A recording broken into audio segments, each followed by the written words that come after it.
Bonjour à tous et bonjour à toutes, je suis ravi de vous retrouver ce dimanche comme tous les dimanches à la Minute Muay Thai by André Zetoun, votre serviteur. Voilà, je vous salue gracieusement. Alors aujourd'hui, spéciale vidéo. Regardez, dès que je fais comme ça avec les yeux, c'est qu'il y a quelqu'un d'exceptionnel qui est parmi nous aujourd'hui.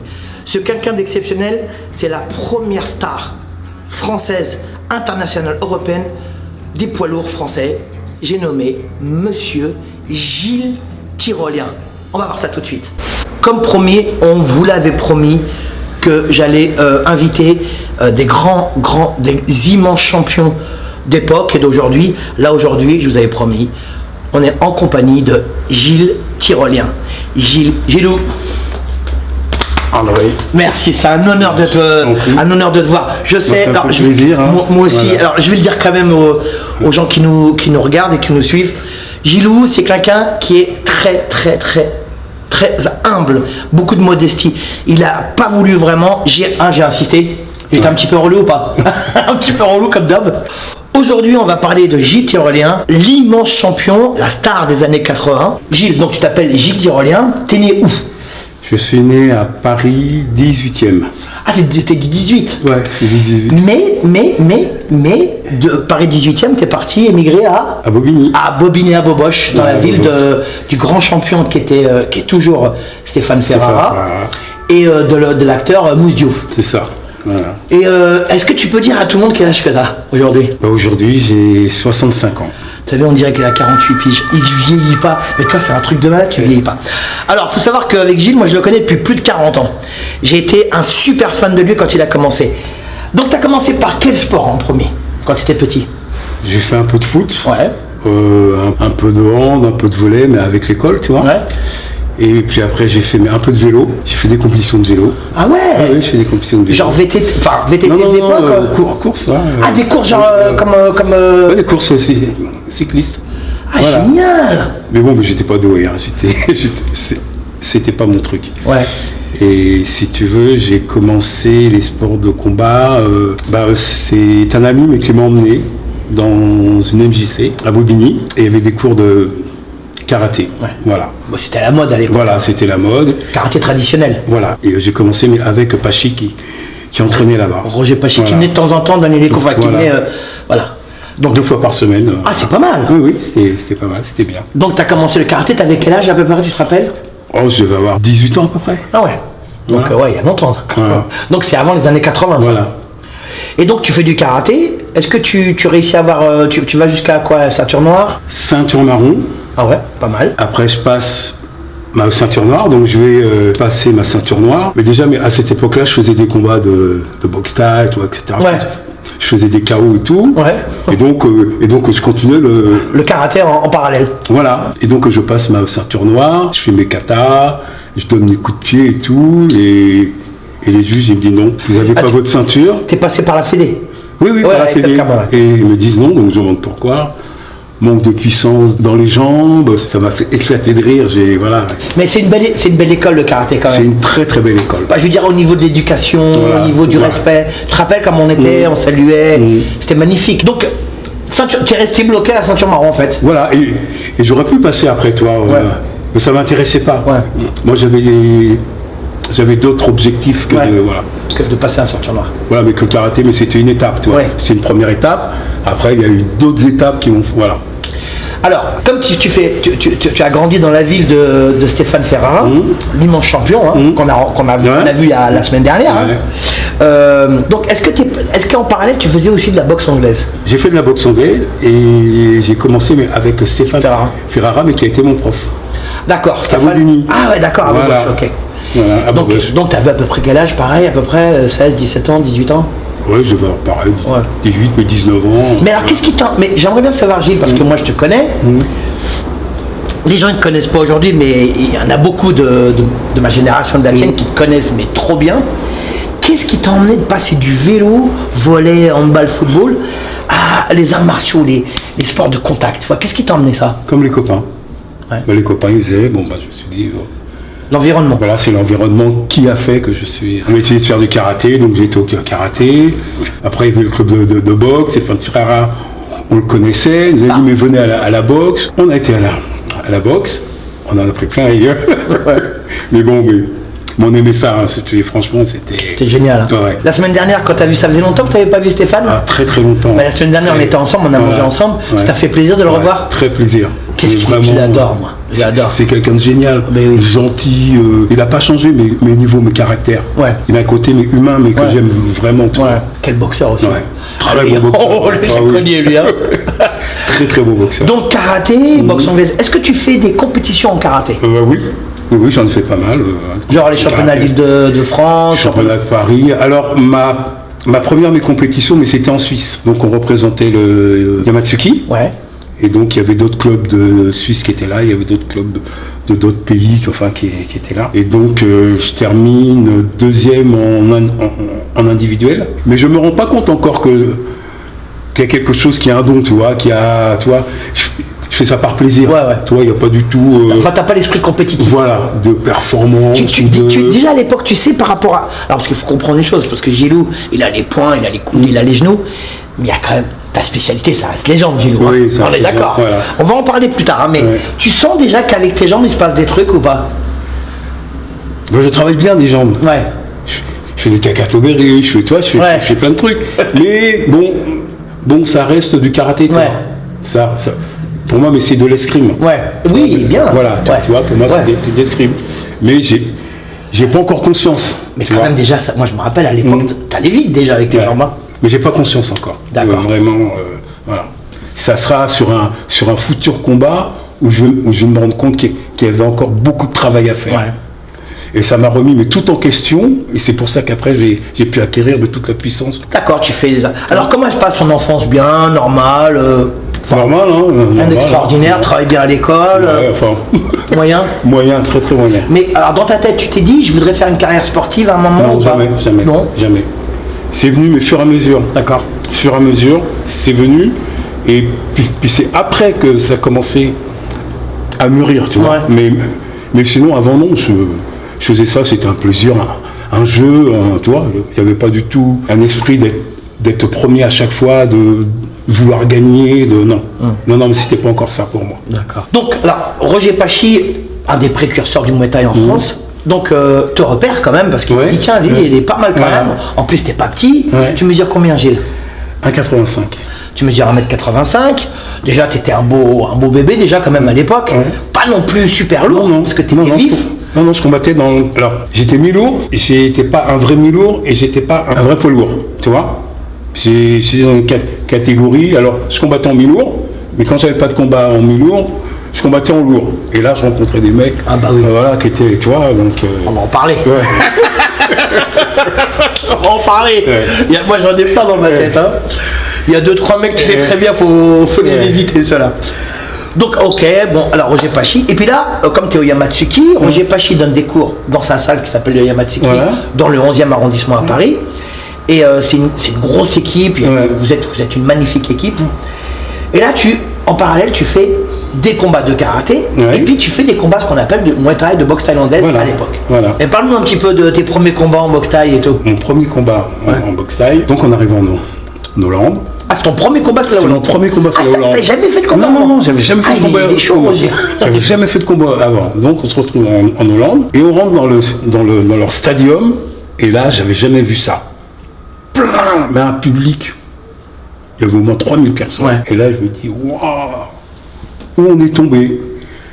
On regarde un peu les combats. Et là, je peux te dire, André, les chaos qu'il y a eu, et nous on se dit plus quoi. Les low kicks, les crochets, on se dit mais qu'est-ce qu'on est venu faire là? Ce que je vais te raconter, c'est véridique. J'allais faire pipi mais tous les 10 minutes. Tellement j'étais comme ça. Tellement j'étais comme ça. J'allais faire pipi. J'étais en stress, j'allais faire pipi. Tu boxais qui, tu te rappelles? Je me rappelle pas. Mais j'ai la photo en plus, je te la montrerai. Ah ouais, j'aimerais bien, Et donc c'est mon tour. Et nous, on n'avait rien, on n'avait pas de short, on avait juste les tenues de karaté, on avait les trucs de karaté. Et après, c'est mon tour. Bon, bah, t'es là, on va y aller, hein. tu montes, hein. Donc on y va. Et le combat commence. Écoute, je sais pas par quel miracle ou quoi, si c'est la peur ou quoi, je l'ai détruit en 2 rounds. Ah ouais, quand même. Ah ouais. Et ça, c'est ma première victoire. Voilà. Premier combat, première Voilà. victoire. Voilà. Et bon, il y en a d'autres qui vont arriver, on va en parler. Et donc là, tu boxes en Hollande. Bon, à Oui. l'époque, en Hollande, je me rappelle, c'était Yann Place avec Ouais. Roger, ils organisaient au Sport Zone Voilà. d'Amsterdam. Ouais, c'est 4-5 000 spectateurs Mhm. qui existent toujours d'ailleurs. Donc tu fais ton premier combat avec l'équipe du Yamatsuki en Hollande. Donc là, l'entraînement, il est différent parce que tu passes du karaté à la boxe Ouais. thaï, série de sacs. En plus, à Ouais. l'époque, on se rappelle, il y avait les Laotiens, les Cambodgiens. Donc voilà, puis il y avait des boxeurs qui venaient. Est-ce que tu as fait des combats en boxe anglaise aussi, parallèlement à l'époque? Ouais. Ah, quand même. Ouais. J'ai gagné le tournoi du premier round. Ah oui, à l'époque. À l'époque, Ouais, oui. je me rappelle de ça, ouais. J'ai été finaliste au tournoi des Aiglons. Ah, pas oui. mal. Oui, Putain, j'ai c'est fait balèze. des tournois. J'ai fait Ah, des t'as tournois. quand même pas mal de combats en anglaise. Ouais. Tu te rappelles à peu près, t'en as combien à peu près? 15. En amateur, bien Oui, sûr. c'est amateur, ouais. Et semi-pro, t'as jamais fait Alors, je te raconterai après plus tard, on s'entraînait à Clignancourt. Ouais. Après, on s'entraînait à Clignancourt. Chez Monsieur Et, Jean Chez Monsieur Brontenel Rodriguez. Monsieur Rodriguez, ouais, Voilà. ok. Et comme on avait un acquis déjà au niveau de la boxe thaï, au niveau de la boxe anglaise, tu vois, de pas mal de sports, on était un peu mes supérieurs, un peu dans certaines des compétitions. Et ils voulaient nous faire passer mes professionnels en anglaise. Moi, j'ai jamais voulu, parce que la dur. boxe anglaise, Ouais, c'est dur. très très C'est dur. très dur. La boxe Les gens ne se anglaise- rendent pas compte. Hein. Non, la boxe anglaise, ils se rendent pas compte. La boxe anglaise, si l'adversaire en face de toi, il est supérieur, mais tu peux pas t'en sortir. Parce que tu peux pas utiliser les jambes, Ouais. tu peux pas- et pendant 12 rounds, il va te trimballer. Et voilà, tu horrible. vois. C'est ça tout va être dans la horrible. tête, en Voilà, plus. c'est horrible. Les gens ne se rendent pas compte que la Non, boxe non. anglaise, C'est très dur. très dur. Même l'entraînement, il est dur. Très très dur la boxe anglaise. Et pour moi, enfin ça c'est mon choix personnel, mais je trouve que la boxe anglaise c'est le sport le plus dur, tu vois. Ouais.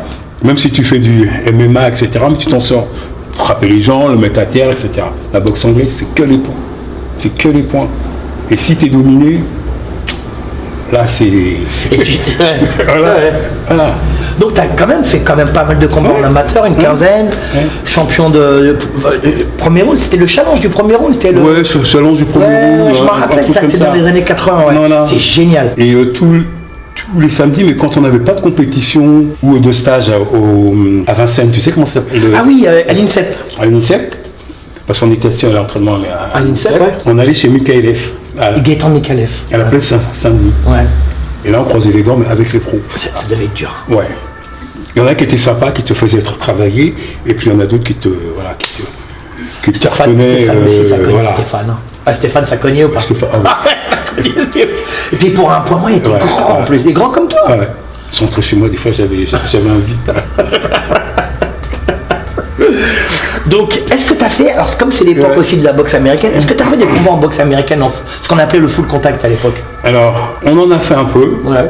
Moi, ça me plaisait pas. Ouais. Je trouvais que c'était trop limité, trop de travail pour rien. Enfin, toi, c'était Ouais. voilà.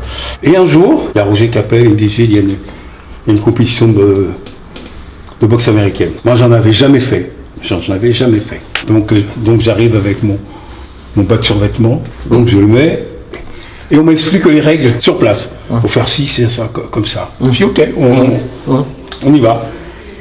Et c'est les internationaux de boxe américaine. Et je suis arrivé en finale. T'as gagné ou pas? Non, mais je perds au point. Bon, c'est vrai qu'il avait plus d'expérience, plus de... Et puis c'était lui le champion, donc tu vois. Ouais, tu vois. Ouais. Voilà. Ouais, c'est pas mal quand même. C'était pas quelqu'un, franchement, c'est pas pour le critiquer ou avec mauvaise langue, etc. Mais c'était pas, c'est pas une minière, quoi. Ouais. S'il y a vu les travails autres que voilà. Parce que la boxe américaine, il faut, ceux qui connaissent pas, Voilà. c'est que des coups de pied dans le corps au visage, Voilà, c'est pas tout. de low kick, Voilà. anglaise, et puis Voilà. tu as pouvoir te saisir, Voilà, t'as pouvoir- c'est ça, voilà. voilà. Oui, c'est du full contact de l'époque. Donc tu fais quand même ça, et en parallèle aussi, parce que je me rappelle, on l'avait fait tous les deux, il y avait, tu te rappelles, les championnats ou la coupe de France de karaté contact, tu te rappelles, on l'avait fait. Voilà. C'était en 80, je crois, un truc comme ça, c'était à Coubertin. 80, c'était les championnats de France. C'était les championnats de France. Championnats de France. Moi j'avais fait, Ouais. il y avait toi, il y avait Christian Baffir, il y avait tous les Yamatsuki. René, voilà, tout le monde. c'est ça. Et toi tu arrives en finale, mais je crois même que tu gagnes la finale. Là, ouais. Oui, je gagne, voilà. Et tu rencontres un mec, il était pas mal, je me rappelle plus de son nom. Moi non plus, Mais je sais pas si tu te rappelles, il se l'a raconté un petit peu, toi. Voilà, ouais. Et donc tu gagnes les premiers championnats de France de karaté. Voilà. Moi j'étais arrivé en finale, il y en avait plein qui avaient fait ça. Moi c'était génial. Hein. Ah ouais. Bon bref, donc tu fais du karaté contact, tu fais de la boxe thaïlandaise, tu fais du karaté, tu fais plein de trucs. Mais d'un coup, à un moment, tu te dis, bon allez, la boxe thaïlandaise elle commence à bien monter. Ouais. Et là je vais me concentrer là-dessus. Mais même en parallèle, tu continues à faire des combats de boxe anglaise ou pas? Tu continues? Je continue, mais moins si tu veux, c'est passé.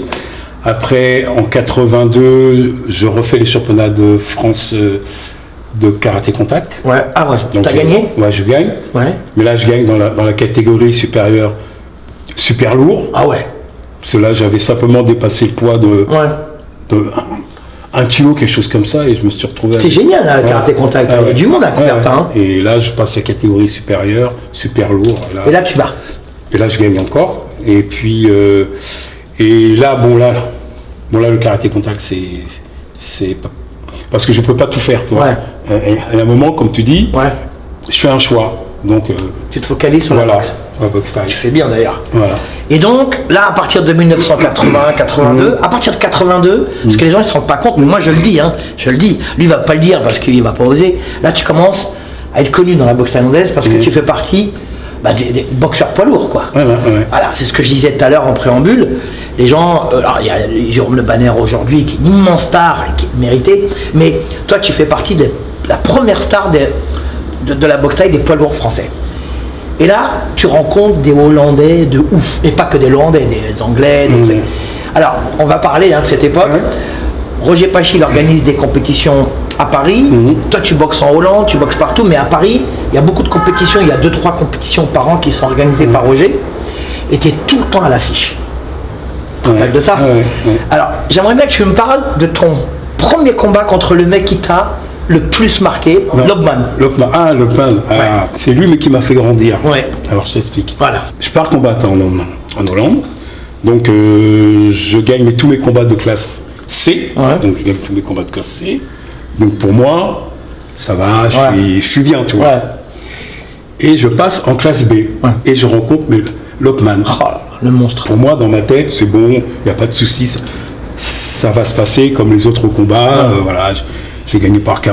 Voilà, ça va être... Parce que tu gagnais beaucoup par KO à l'époque, avec tes jambes. Voilà, avec les jambes. Il dit, ça va se passer.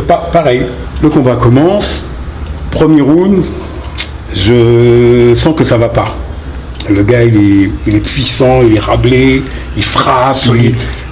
Et je l'arrête pas. Et là, à un moment, je prends un crochet du droit. Première fois de ma vie. Première fois. Je me réveille au sol, je me relève, et je me demande, mais qu'est-ce que je fous là? Et j'entends la foule qui crie, je me dis, mais merde, mais qu'est-ce que je fous là? Et puis qu'après, c'est revenu. Je dis, oh putain, merde. Et là, écoute, André, il m'a fait faire les 4 coins du ring. Ouais. Mais j'ai pris une leçon. Ouais. Une leçon, hein. C'est ce que j'ai dit, mais ça m'a fait grandir. Parce que là, je me suis dit, j'ai du boulot encore. Et là, je me suis mis au travail. Travailler. Il n'y a pas de secret. Tu veux réussir, il faut travailler. Il faut se remettre en question tout le temps. Ouais. Tout le temps. Chaque combat, je me disais, ça a marché, ça n'a pas marché. Et je me mettais en question tout le temps. Lobman, on le sait, on peut le dire. Moi, c'est lui qui m'a... Il t'a démonté. Voilà. Alors que tu battais tout le monde. Voilà. Moi, je me rappelle très bien, tu battais tout le monde avait peur de toi. Lui, il démonte, obligé la revanche. Ah, bien sûr. Et elle est où la revanche? Elle est à Paris. À Paris, à Beaubert, je crois. Je sais pas si c'est à Beaubert ou à Wagram. Elle est à Paris. Et là, si tu veux, là, j'ai grandi. Ouais. Mais pas longtemps après, je crois, c'est 1 an après peut-être. Oui, un an et demi, quelque chose comme ça. Là, j'ai grandi, là, j'ai fait d'autres combats, je me suis remis en question. J'ai fait un travail qui était beaucoup plus sérieux, tu vois. Vraiment, mais j'étais prêt. Et quand on m'a dit c'est lui, bon, je te dis honnêtement, je me suis dit bon, ça va être dur, mais c'est prenable. C'est prenable. Et le combat arrive, mais je suis confiant parce que bon, je sais que j'ai évolué, voilà. Et le combat commence. Premier round, il essaie de rentrer ses crochets, et là j'envoie les jambes, et là je le stoppe. Là il peut pas avancer. Et c'est là que je me suis dit ça y est. Là voilà. Et au deuxième, il abandonne. Alors attention, parce que les gens ne se rendent pas compte. Lobman, il gagnait tous ses combats par KO. Ouais. Tous ses Et en combats plus, il par était KO. plus âgé que toi, plus Ouais. solide. Ouais. Tout, il battait tout le monde. Ouais. Lobman, c'était un monstre. Un monstre, un poids lourd, un vrai poids lourd. Plus grand que toi, plus costaud. Toi, tu pesais combien à cette époque-là? Mon poids de forme, c'était. Là, je m'en souviens, parce que je faisais attention, c'était 83 400. C'est pas pour un poids lourd, c'est pas Non, énorme. non. Alors que tu vois aujourd'hui des mecs qui dépassent les 100, quoi. Voilà. Donc, et Lobman, lui, il faisait au moins 100 kilos. Parce qu'il Ouais. était costaud, hein, je me Ouais. rappelle, avec ça. Il battait tout le monde. Et puis, il était plus âgé que toi. Donc là, tu le bats à Paris. Ouais. Et à partir de ce moment-là, j'ai l'impression qu'il y a eu un déclic en toi. Voilà, c'est un Parce que déclic, là, après, tu perds plus, quoi. Non, je perds plus. Tu perds jamais, c'est un truc de ouf. Et là, je perds plus. Ouais. Et là, je gagne. C'est un truc de malade ou pas? Je gagne. Mais le problème, c'est que je rencontre pratiquement tout le monde. Ouais. Et on a de plus en plus de mal à me trouver des Bah oui, combattants. bien sûr. Et jusqu'au jour où on ne trouve plus ouais. personne. Voilà. Ouais. Alors, il y a quand même d'autres combats, quand même. Oui, qui oui, se oui, faire. oui. Tu deviens, parce qu'on va parler quand même des championnats, tu as été champion de France, tu as été champion d'Europe. À cette époque-là, tu as fait un championnat du monde de boxe thaï? Non, je devais le faire. Enfin, Roger voulait organiser le championnat du monde, mais j'avais plus la foi, j'avais plus l'envie, j'avais plus le. C'était longtemps après Ouais. ça. Il n'y avait plus le déclic, il n'y avait plus le. Voilà. Tu n'avais plus la niaque. Non. Donc, j'ai pas fait. tu fais des combats partout. Alors, il faut savoir une chose, c'est que moi, je parle à eux, hein, parce que toi, je sais que tu le diras pas. Gilou, alors Gilles Tyrolien, maintenant, tout le monde, nous, dans le milieu, on l'appelle Gilou. Gilou, c'était la star des années 80 quand il boxait à Paris. On allait tous le voir parce qu'on savait qu'il allait se passer quelque chose. Et d'ailleurs, il s'est passé des trucs de ouf. On va parler de Plaque. Ouais. Plaque, tu rencontres le Hollandais Plaque qui mesure sur 2 mètres. Voilà. Sûr. Et parle-nous de ce combat, parce que moi je l'adore Donc, ce combat. voilà, donc je vois un grand de Hollandais. 2 mètres, voilà, hollandais. Premier round commence et là il se jette sur moi et j'en prends, mais alors Je me rappelle, putain. je prends une pluie de coups et m'asphyxie. Ouais. Donc je suis asphyxié et dans ma tête il faut pas que je prenne de coups. Ouais. Faut pas que je prenne de coups. Voilà, donc je tourne, j'esquive, Ah, il y va. je le bloque, enfin toi, et lui il est sur moi. Il n'a pas lâché pendant Il m'a pas lâché. 3 minutes. Hein. Ouais, et ça a duré un round, Ouais. ça a duré 2 rounds, Ouais. et le 3e round, paf, là j'ai mon souffle qui est revenu, Ouais. et là il abandonne au 4e. Ouais, je me rappelle. Voilà, il abandonne. Eh, voilà. mais heureusement que tu étais Voilà. dur au mal, parce que Ouais. sinon tu aurais arrêté. Ouais. D'abord parce qu'il était très grand, c'était un vrai poids lourd. Et puis pendant 1 round et demi, mais il n'a Ouais. pas arrêté quoi. Ouais. Et là, celui-là, ce combat-là, il t'a Ouais, donné à puis réfléchir voilà, aussi. ouais, Hein. il m'a donné à réfléchir aussi. Donc, ouais. et c'est toujours pareil, chaque combat est une leçon. Chaque combat est une leçon. Donc là, j'ai remodifié un peu la manière de travailler. Des footings mais beaucoup plus courts, mais plus, tu vois, Plus intense. plus intense, cardio, etc. Tu vois. Avant, je courais, je faisais du 10 km. Quand je préparais mes combats, après, je courais une demi-heure. Ça veut dire 5 km, mais 5 km. T'allais, ouais. Voilà. Comme les Kenyans un peu. Voilà. Et voilà, j'y allais. Je faisais un le matin, et quand je rentrais dans l'entraînement, un soir. Ah ouais. Ça, c'était dans la partie la plus intense quand j'étais dans ma préparation. Ouais. Tu vois, c'était pas. Pas toute l'année. Non, Ouais. non, C'est c'était pas dur. tous les jours. Ça durait mes 15 jours, tu vois. 15 jours où c'est le pic où tu montes le plus. Voilà. Et après, tu redescends. Ouais. Ah, tu t'entraînais, t'étais sérieux toi, hein. Très en plus, sérieux. Tu fumais pas, Non, je fumais pas, vieux. Enfin, je veux dire, Ouais. moi, j'étais toujours vu Très sec sérieux. et tout. Très sérieux même dans l'entraînement. quand tu Ouais. s'entraînait ensemble, il y a une quinzaine d'années, tu étais Ouais. encore tout que, c'est tout. Alors, donc là, tu rencontres tous ces boxeurs, ces Hollandais, tu as boxé aussi des Anglais, des Italiens, enfin, je me rappelle. En fait, tu perdais jamais. Et là, à un moment, tu es obligé de faire un championnat de France, championnat d'Europe. Voilà. Et là, tu rencontres un mec, un monstre, qu'on adore, parce que c'est un mec super gentil, que j'espère que s'il nous écoute, franchement, tu rencontres François Kapler. Mais un grand champion. Ouais, grand champion Kapler. François Kapler qui a Ouais. été champion de France de karaté, de Kyokushin, De Kyokushinkai, ouais, ouais. champion d'Europe, membre de l'équipe Ouais. de France, il faisait du tai chi, des 6e dan d'aïkido. Je l'adore, ce mec, c'est un mec d'une humilité extraordinaire. Et là, toi, tu le rencontres et tout le monde pense quand même que tu vas perdre. Parce que quand même, Ouais. c'est un monstre, hein, lui, Ouais. François. Donc c'est pour le titre de champion de Champion de France. France, oui. Il s'entraîne au Belloni Gym à Voilà. Belloni à l'époque. Ouais. Et là, je sais plus qui c'est qui l'organise, tu le rencontres. Et comment ça se passe un peu? Moi, je me rappelle très bien. Bah écoute, au premier round, il me casse le bras. Ouais. Et je t'ai fort. Voilà. Il me casse le bras. Je reviens dans le coin et je dis à Roger, j'ai le bras cassé. Roger me dit non, ça va. Non, c'est pas cassé. Mais moi, je sais que le bras, il est. Ouais. Tu peux plus l'utiliser. Voilà, je peux plus l'utiliser. Il n'y a plus de force j'ai plus de force dans le bras. Il est cassé. Dans ma tête, je me dis voilà, l'histoire elle est simple. Je vais imposer le combat, c'est-à-dire j'impose le rythme, ma puissance. Et c'est comme ça que je gagne. C'est-à-dire que pendant 4 rounds, je l'ai fait reculer. Il a reculé pendant 4 rounds. Et je l'ai shooté. Et pourtant il est dur. Hein. Voilà. Il n'a pas pu travailler. Voilà. En fait, tu lui as imposé ton rythme. Voilà. Tu as gardé le contrôle du combat. Voilà. Toujours sur lui. Et je ne l'ai pas laissé. Avec un bras cassé au premier round. Parce que les gens ils savent pas ça. Voilà. Et François, attention, c'était dur. Hein, mais quand on s'est rencontrés, et quand on a dîné la dernière fois, mais j'étais à côté de Cantam-Ici. Ouais, Philippe. Ouais. Et Philippe me fait une confidence. Ouais. Il me dit, tu sais Gilles, le jour que tu as rencontré Kapler, il me disait, je n'ai jamais autant souffert qu'avec. Ah, moi je me rappelle de ce combat. Je crois que tu as dû mettre 300 coups de pied. Voilà, je ne l'ai pas laissé travailler. Il a souffert. Je suis rentré, j'avais les tibias et les pieds mais gonflés. Je ne l'ai pas laissé travailler. Je me suis imposé. Chaque round, je revenais. Mais comment tu faisais avec ton bras?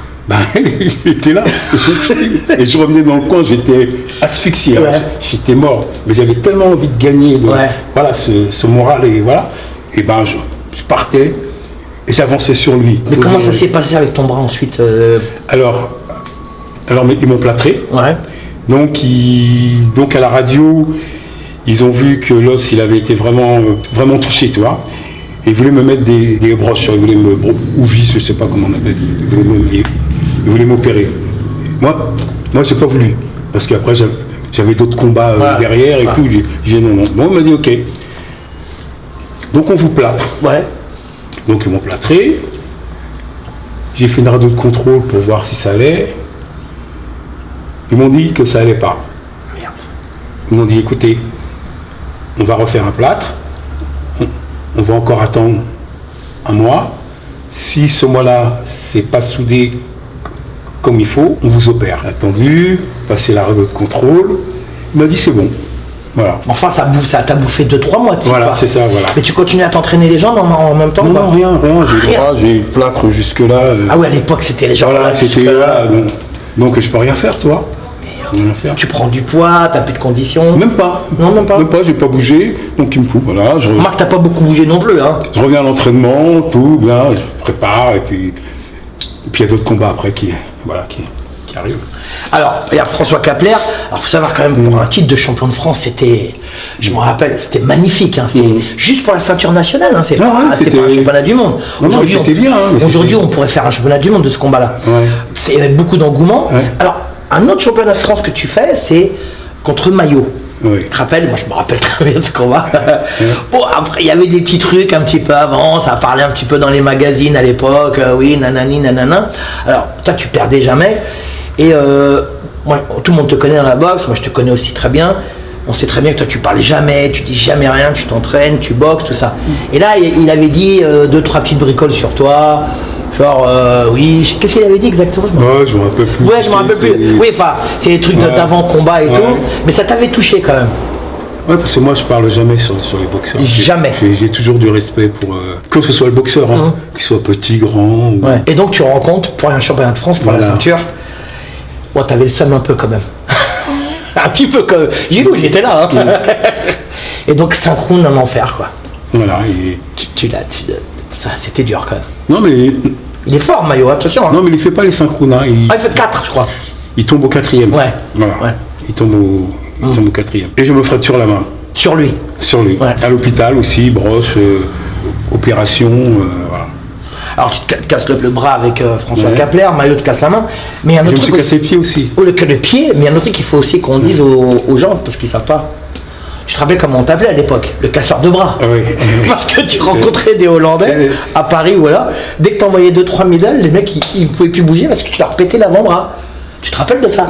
Je crois que tu en as cassé, moi je me rappelle de 2 ou 3. Oui, c'est ça. Ouais, enfin, t'avais une réputation quand même, hein. Donc, les mecs, ils savaient plus s'il fallait monter les bras, baisser les bras, attraper, bloquer, parce que t'envoyais fort et vite. Donc, tu fais championnat de France. Tu te rappelles ton premier championnat d'Europe de boxe thaï? Le problème du championnat d'Europe de boxe thaï qui se faisait à Clermont-Ferrand, Ouais. c'est que j'avais battu tout le monde. Ouais. J'avais battu Tout le monde, moi je me rappelle, ouais, tout le monde. Et donc, il fallait qu'on me trouve un adversaire. Et donc, ils ont cherché. Dès qu'on disait tyrolien, les mecs disaient ah non. non. Donc, et malheureusement, ils ont ramené un inconnu. En anglais, je crois que c'était pas en anglais, non? Oui, je crois que c'était en anglais. Ouais, je crois que c'était en anglais. Et j'ai fait le championnat d'Europe. Donc, qui n'était pas, je te dis honnêtement, hein, Ouais. c'était pas. Voilà, mais l'adversaire que j'avais en face, c'était pas terrible. Ouais. Voilà. Bon, bah, tu gagnes. Voilà, je gagne, je fais les 5 rounds tranquille, voilà. Ah, mais, ouais, c'est pas grave. Mais t'avais battu tout le monde, hein, aussi. Hein. mais les plus durs, je les avais battus déjà, tu vois. Donc, Alors, donc, dans ta carrière, tu te dis, pour toi, le combat le plus dur de ta vie, ça reste quand même Lobman ou c'est qui pour toi? Lobman. Ouais, Lobman. Lobman, c'est un monstre. Ouais. C'est vraiment un monstre. Tu sais qu'il a boxé jusqu'à tard, je crois, 45 Oui. ans, 47 ans. Hein. Oui, il était encore champion de Hollande, mais à 40 ans. Ouais. Non, Ouais, non. je me rappelle. Non, c'était un phénomène. Hein. C'était un phénomène. Donc ça, c'est ton combat le plus dur. Et ton combat le plus abouti pour toi, c'est lequel? Celui que où tu te dis dans ta tête, là, je trouve que j'ai travaillé comme il fallait. Maillot. Ouais, moi je trouve que t'as tout fait ce jour-là. Voilà. Mais parce que attention, c'est un vaillant Maillot. Oui, c'est pour ça. Et qui avançait tout le temps, voilà. En plus, mais c'est un très bon boxeur. Ouais. C'est un très bon boxeur qui travaille en ligne, Ouais. mais qui travaille bien, tu vois. Ouais. Il m'a posé quelques problèmes au départ, Ouais. parce que j'arrivais pas à trouver la bonne distance et tout, comment travailler. Et puis, fur et à mesure, après des minutes, bon, j'ai commencé Ouais. à travailler. Et là, je les prends en contre à chaque fois. Ouais. Gauche, je percute, gauche. Ouais, tu te déplaçais beaucoup en Percute, plus. je me déplaçais, voilà. C'est ton combat le plus abouti. Voilà. Ben, on l'embrasse parce que je sais que moi je suis en contact avec lui Oui, sur mais Facebook. voilà. Maillot, on t'embrasse vraiment parce que voilà, c'est les années 80. Voilà. Donc en fait, tu perds jamais. Moi, je t'ai jamais vu perdre. Et je me rappelle quand je venais te voir, parce qu'on on venait voir les autres, mais on venait te voir toi parce que t'étais la star des années 80, le star des poids lourds. Bon, après, t'arrêtes ta carrière. Et là, tu te dis, bon, après, t'avais un boulot en parallèle. Je me rappelle, hein, tu travaillais la nuit, voilà. Et t'arrêtes ta carrière, tu te dis, tiens, je vais enseigner mon savoir quand même, parce que tu as une belle technique, Oui. tu as un beau style. Moi j'adore ton style, hein, tu sais très bien que j'adore ton style, c'est vraiment un style, tu sais, c'est du Ramon Dekers mais en poids lourd, du Ramon Dekers martiniquais quoi. Tu sais qu'on a oublié un passage parce que C'est lequel? en 80 ou en 81, on part en Italie Ouais, avec toute l'équipe du Yamatsuki, ouais. et on va à Milan et on fait une compétition karaté contact. Ouais. Déjà un peu voilà, mais avec des gants de sac. C'était même pas mes gants mais d'anglaise. C'était même pas des gants. Non. C'est genre MMA de l'époque quoi. Voilà. Et là tu rencontres tous les styles. Ouais. Des gars de boxe américaine, je crois qu'il y a même des mecs de françaises, des karatékas, des mecs de Viet Vo Dao, Kung Fu, tout ça. Voilà, tout fou. Et on se retrouve. C'est tous là. génial ça. Par équipe de 3 et en individuel. Mais nous, on ne sait pas que c'est un championnat du monde. Ouais. C'est avec Roger, il dit bon, compétition à Milan. Oh, bon, nous, on était prêts tout le temps, toi, parce Ouais. qu'on faisait tellement de Tu boxais beaucoup, compétitions, hein. Ouais. on faisait tout. Donc on était prêts. On disait, allez, et on part à Milan. Voiture, comme ça se faisait à l'époque, ouais. on partait en voiture. Pas d'oseille, hein. Pas d'oseille, rien, on partait à Milan. On arrivait, le stade, mais bien, 5000 personnes quand même, hein. Ouais. Plein, le Bien stade organisé. plein et tout, super organisé. Il y a les tapis, mais qu'ils ont les gants de sac, et là, je peux te dire, là, mais quand ça touchait, Ah ouais. je gagne en individuel. Ah ouais, donc tu es champion du monde Voilà. de freestyle quoi. Voilà. Et par équipe, on termine le 3e. Et pour la 3e place, on rencontre une équipe turque, des beaux bébés, Ouais. franchement des voilà. Et on les bat. Voilà. Ouais, donc tu gagnes en individuel. Donc là, je suis en train de faire les comptes, Gilles, et je me dis, mais t'as combien de combats en tout entre la boxe taille, t'as fait du kick, t'as fait de l'anglaise, les karaté contact, t'as gagné ici, t'as gagné là, du freestyle, de la boxe américaine, t'as plus de 100 combats au moins, plus. En facile. Oui, à peu près, je pense. Hein. Ouais. Je pense. Hein. Ouais. Ouais. T'as même pas compté en fait. Non, non. T'en fous. J'ai jamais compté. Jamais compté, mais c'était pas. Alors il y a un truc extraordinaire, Gilles, c'est que moi, je t'ai jamais vu perdre. Jamais. La seule fois que je t'ai vu perdre, enfin je t'ai pas vu, mais c'était dans le magazine Karaté contre Logman. Et depuis, je t'ai jamais vu perdre. Même en karaté contact, je t'ai jamais vu perdre. C'est extraordinaire. En anglais, t'as perdu quand même, ou pas? Oui, bien sûr. Ah, quand même. Non, je rigole. Oui, bien sûr. Mais en Muay Thai, je t'ai jamais vu perdre, jamais. Et pourtant, t'as rencontré des vrais poids lourds de l'époque. Hein. Si j'ai perdu un Hollande, écoute, je suis Roger au dernier moment, tac, un combat. À l'arrache. Ouais, donc on part. Et je sais pas quelle ville c'est, enfin on arrive et je combats. Et premier round, pareil, un grand. Ouais. Je shoot, pied cassé. Ah ouais. Je peux plus poser le pied Par terre. Ouais. par terre. Et là je fais les 5 rounds. Hein. Ouais. Je fais les 5 rounds. Sur une jambe, mais je l'ai sonné à chaque fois qu'il rentrait. Bam, bam, bam. Ils me déclarent perdant parce qu'ils sont.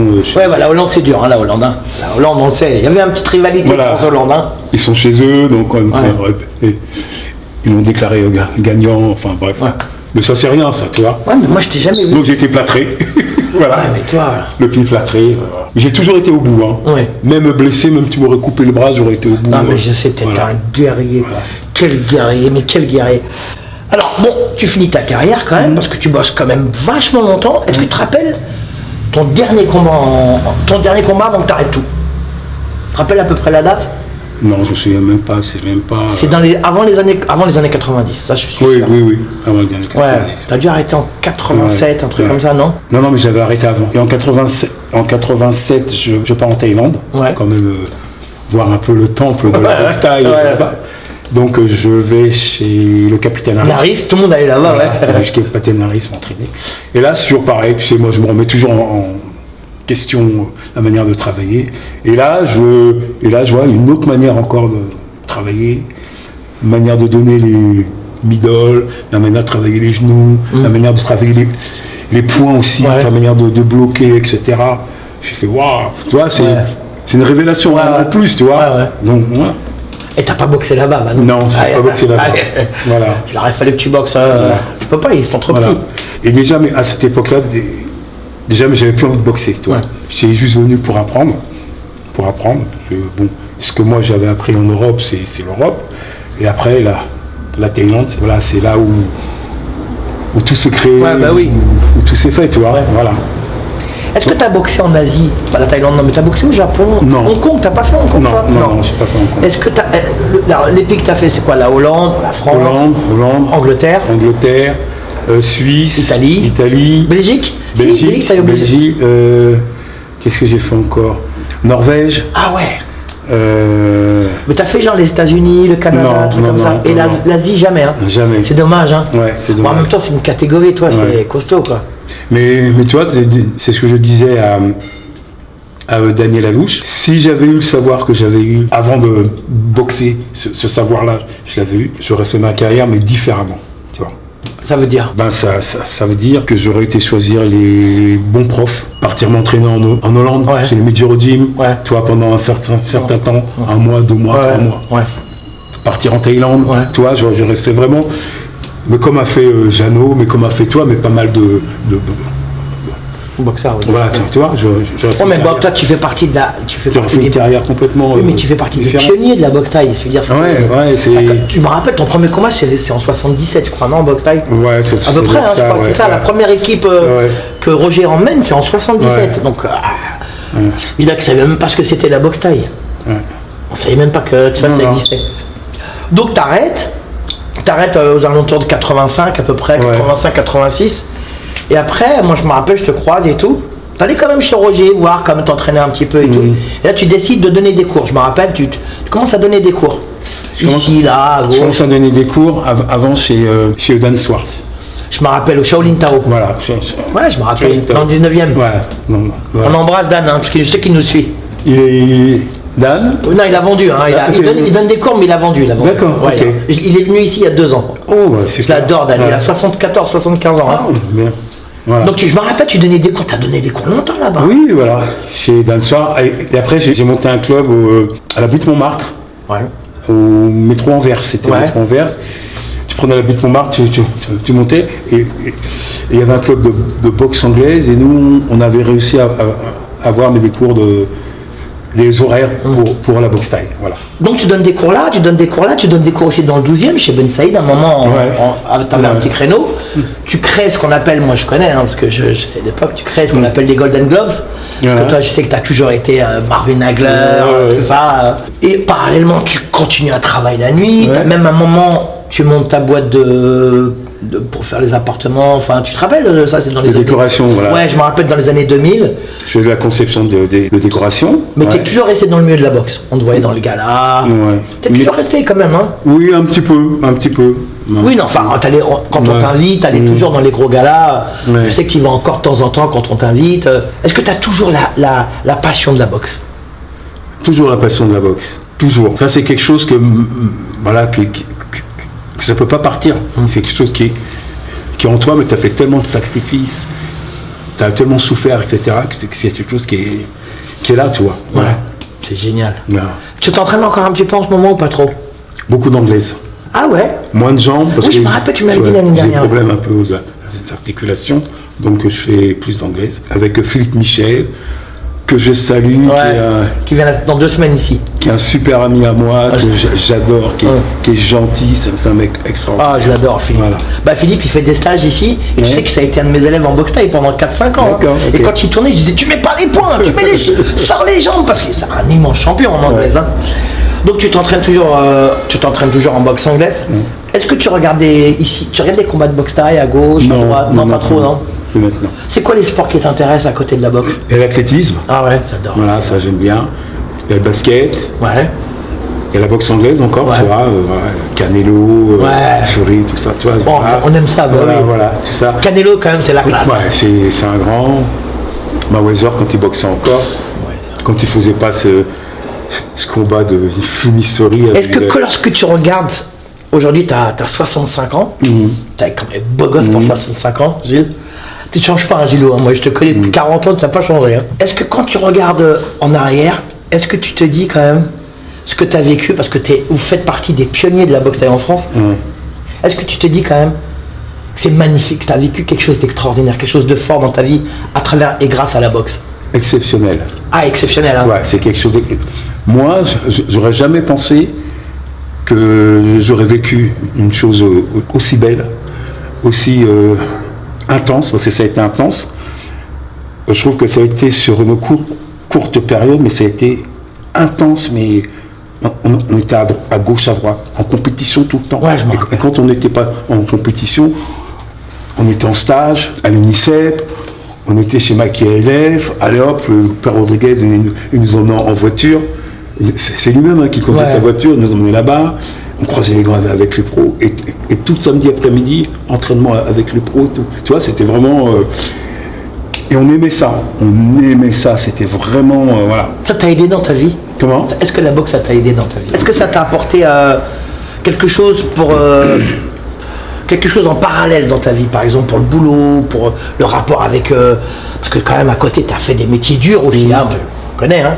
Est-ce que ça t'a donné la confiance en soi ou... Ah oui, bien sûr. Ouais.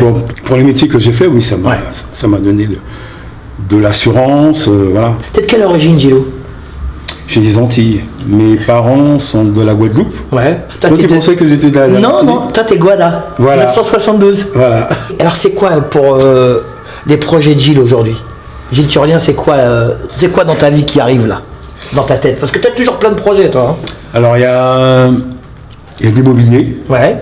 Là, j'ai commencé à faire certains achats, certains... Hein. Bon, j'en parle pas trop parce que... Bon. Et puis, j'ai un projet que j'ai commencé un peu à mettre en place. J'ai fait de la prospection un peu pour voir ce qui se passait dans les autres clubs, voir comment ça fonctionnait et tout. Et j'ai un projet. Un peu dans mon délire à moi. Voilà. Ouais. Un peu On en a parlé déjà. Voilà. Hein. Un peu magnifique. voilà, Magnifique. Tu te rappelles, il y a un peu plus de 20 ans, 20-25 ans, avec Christian Baffir, que je vais recevoir, qui est notre pote, qui était mon prof. Est-ce que tu te rappelles que vous veniez 2 fois par semaine avec moi et qu'on s'entraînait 2 fois par semaine le matin et que Christian et toi vous entraîniez, vous faisiez du sparring et moi je vous tenais les pas hauts. Ça a duré. Ça c'était quand ça? C'est vieux, hein, moi je me. Ça, il y a plus de 20 ans. Plus de 20 ans. Alors, il faut savoir une chose, c'est que Gilles, il venait s'entraîner dans ma salle de temps en temps. C'était un honneur pour moi de te recevoir. Et moi, j'aimais bien tourner avec lui parce qu'il sait travailler. Sauf qu'un jour, il m'a mis un low kick ici. Et j'ai boité pendant une semaine. J'étais là. Parce qu'il a des jambes extraordinaires, des poings extraordinaires, une vista extraordinaire. Mais ta force quand même, Gilles. Tes jambes, c'est quelque chose. Enfin, je veux dire, tes jambes, elles étaient magnifiques, tes jambes. Oui, mais c'est du travail. Oui, c'est du bien travail. sûr. Et tu sais, je vais te dire, j'avais des jambes, j'étais très souple, hein, je faisais plein de choses avec, mais j'étais une danseuse. Ouais. Voilà, j'étais une danseuse. Et quand j'ai commencé la boxe thaï, le kickboxing, on a dû apprendre à travailler au sac, au PAO, etc. Là, tu vois que tu n'as rien dans les jambes. Que tu n'as rien dans les jambes. Et quand j'ai rencontré Melopman, c'est pour ça que je dis, c'est lui qui m'a donné le déclic et le truc, c'est que pendant 5 rounds, j'ai pas pu l'arrêter. Malgré que j'envoyais des middle plein pot, des low kicks, je n'ai jamais pu l'arrêter. Ça lui faisait rien. Ça lui faisait rien. Et c'est là que je me suis dit que j'avais encore. Et c'est une remise en question. Donc travailler.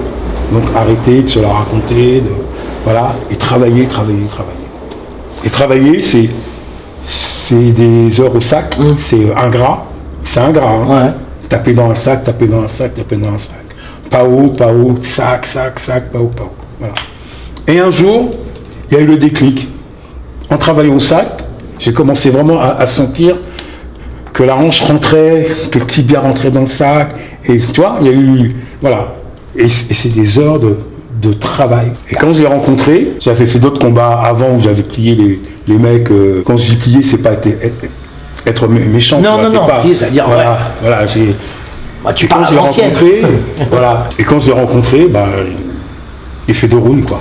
Ah, putain. Et là, tu t'es dit, je suis dans la vérité. Je me suis entraîné, tu t'aurais pas remis en question, tu t'aurais fait démonter. Obligé, bah oui. Voilà, mais ça, pour se remettre en question, mais c'est les champions, ça. Donc, toi, tu fais partie de la race des gens qui savent se remettre en question.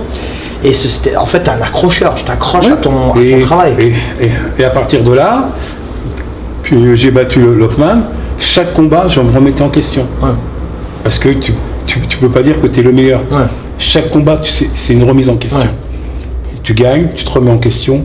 Tu recombats, tu gagnes, tu te remets en question. C'est un nouveau challenge à chaque fois. Et c'est comme tu dis, c'est un challenge à chaque fois. Ouais. Une remise en question. Aller encore plus loin. Mieux s'entraîner. Et je vais te raconter une anecdote. Vas-y, alors avec plaisir. Parce que nous on aime ça, on est friands des anecdotes, nous. Ma mère, elle voulait pas que je fasse de la boxe anglaise. Ouais. Elle voulait pas en entendre parler. Ouais. Elle savait que je faisais un peu de karaté, un peu de sport pied-point. Et moi, je faisais de l'anglaise. Ouais. Et je faisais des combats en boxe anglaise, mais elle ne le savait pas. En cachette. Voilà, cachette. Et un jour, les profs, ils ont besoin d'un poids lourd. Ouais. Il y a une compétition qui arrive, et ils ont besoin d'un poids lourd. Et à l'époque, il n'y avait pas le portable. Non. Donc, qu'est-ce que les profs ils font? Un samedi, ils viennent chez ma mère. Donc, ils sonnent, tranquille. Mais moi, j'étais pas là. Donc, ils sonnent. Ma mère, elle ouvre. Oui, alors, ils se présentent. Voilà, on est les professeurs de boxe de Gilles et tout. Ma mère, elle a fait, ah, d'accord. Entrez. Ma mère les a bien installés. Et elle leur a servi du punch. Et qu'ils ont bu, ils ont raconté, ouais, mais Gilles, il a fait tant de combats, il a gagné, il a fait ci. Ma mère a dit, ah, d'accord, bien. Et moi, j'arrive. Je rentre. Et là, je rentre dans le salon qui jouait les 2 profs. Déjà bien rôti. T'es en angoisse. Et là, je me dis, putain, ma mère, elle va me tuer. Et en fin de compte, elle m'a rien dit. Ah ouais? Elle m'a rien dit.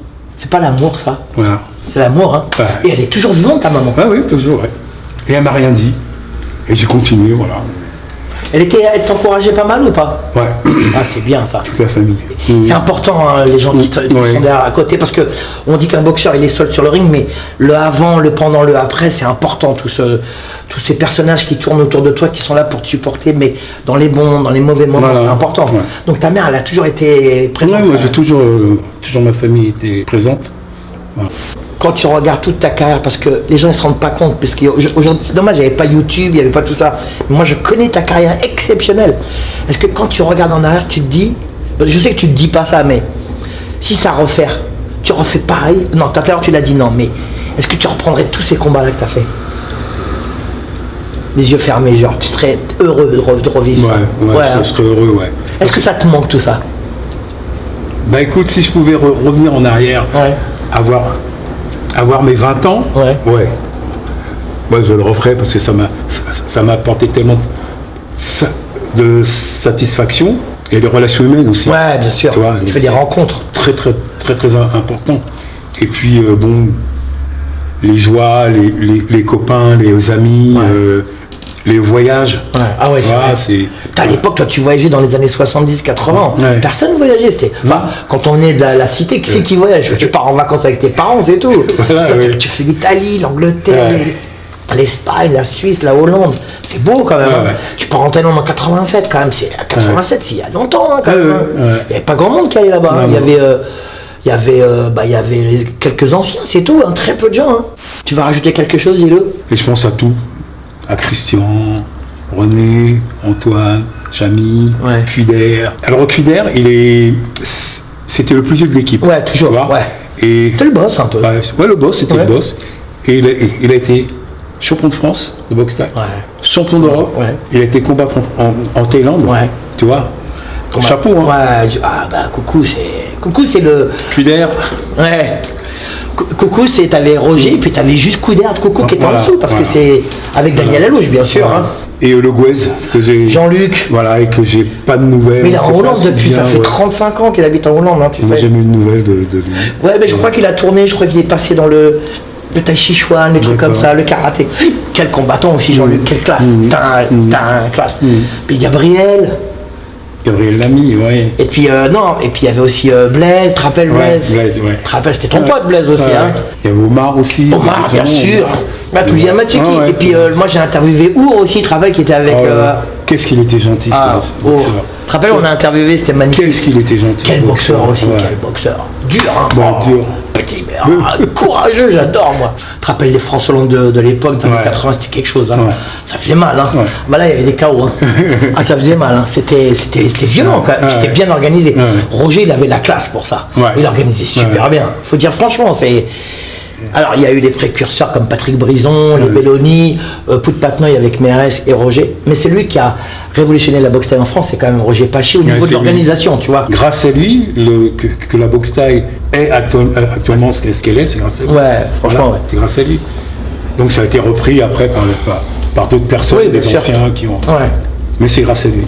Et moi, je me rappelle, Maubert Mutualité, c'était 2000 personnes, mais c'était un chaudron, une ambiance. C'était la folie. Vagram, pareil, c'était la folie. Mais c'était sans pub, hein. Et tu te rappelles les acteurs qui venaient? Il y avait des acteurs, Jacques Villeray, Jen Monson, je sais plus, il y avait, je sais même plus, il y avait des acteurs de ouf. En tous les cas, moi je voudrais te remercier parce que je sais qu'au début t'étais pas trop chaud. Non, j'ai insisté, je dis Gilles, s'il te plaît. C'est pour ma chaîne, je voudrais que les gens ils sachent qui tu es parce que moi je sais qui tu es, les anciens nous on sait qui tu es et j'aimerais que la nouvelle génération ou la génération actuelle découvre qui tu es parce que tu fais partie des... Je sais que t'aimes pas que je dis ça mais la première star poids lourd en France, de toute l'Europe quand même, c'est pas rien quoi, c'est pas comme si t'avais fait de classer ici, j'ai rien, je respecte beaucoup mais quand même t'as boxé, tout le monde et t'as battu tout le monde. Merci beaucoup Gilles, merci. Merci Gilou, mon poteau.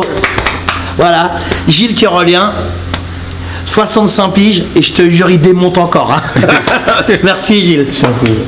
Voilà, j'espère que cette vidéo vous a plu. Moi j'ai plein d'émotions. Gilles, je le connais depuis 40 ans. C'est une immense star de la boxe thaï des années fin 70-80. J'espère que vous avez pris autant de plaisir. Je suis ravi que vous découvriez les anciens, ces personnages qui ont fait ce que la boxe thaï est aujourd'hui. Gilou, tu vas dire au revoir avec nous. Voilà, Gilles Tyrolien qui est parmi nous, poids lourd, magnifique combattant, une merveille de technique, une gentillesse, il change pas. De toute façon, tu as vu quand on a mangé la semaine dernière, tout le monde a dit, tout le monde disait, putain mais je sens jamais ce mec là, c'est pas possible, c'est quoi, il a quel âge, 18 ans? J'ai dit non, il a 21 ans. Merci à vous. Muay Thai m'en vôtre.